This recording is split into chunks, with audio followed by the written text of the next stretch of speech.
Welcome to a new mini blog.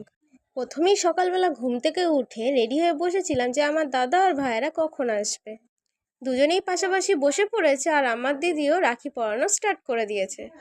আর ভাইয়ের তো এত আনন্দ যে আজকের দিনেও সকাল থেকে বলেই রেখেছে যে আমাকে কিন্তু আর যাই হোক আজকের দিনে তোরা কেউ মারবি না, বকবিও না। দিদির পড়ানো হয়ে গেছে, এবার আমার পড়ানোর পালা। দেখো আমিও আস্তে আস্তে পড়িয়েও দিচ্ছি। এই দাদাকে আমি ছোটোর থেকেই পড়াই। আর পাশে তো তোমরা সবাই জানো ওটা আমার ভাই, যার মনে আনন্দের সীমা নাই। দেখো আমারও পড়ানো হয়ে যাচ্ছে ধীরে ধীরে। রাখি হলো ভাই বোনের সম্পর্ক, বন্ধুত্বের সম্পর্ক। এই তো এবার ওর দুষ্টুমি শুরু হয়ে গেছে, চোখ মুখ দেখলেই বোঝা যায় একদম দুষ্টু। আর যতই হোক গলির বড়দা বলে কথা, দাদা দাদা ভাব তো একটু রাখতেই হবে।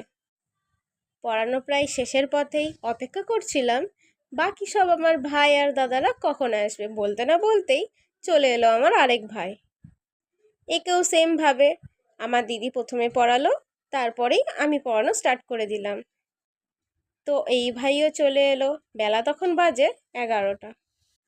আস্তে আস্তে দিদির রাখি পরানো শেষ হতে লাগলো। তারপর অল্প করে একটু মিষ্টি মুখ হয়ে গেল। সবগুলো তুলে ধরতে পারিনি, তবে কিছু কিছু যা জিনিস তুলে ধরেছি তোমরা দেখো, আর বাকি ভিডিও পরে থাকবে ডিটেলসে। এই হলো আমার ভাইয়ের হাত, আর এইগুলো হলো আমাদের এই রাখির স্পেশালের গিফট। এত গিফট পেয়েছিলাম যে দেখে মনে হচ্ছিল আমার মনে হয় আজকে জন্মদিন। যাক, ভালোই কাটলো রাখির দিন। তোমরা সবাই ভালো থেকো, আবার দেখা হবে পরের ভিডিওতে। বাই।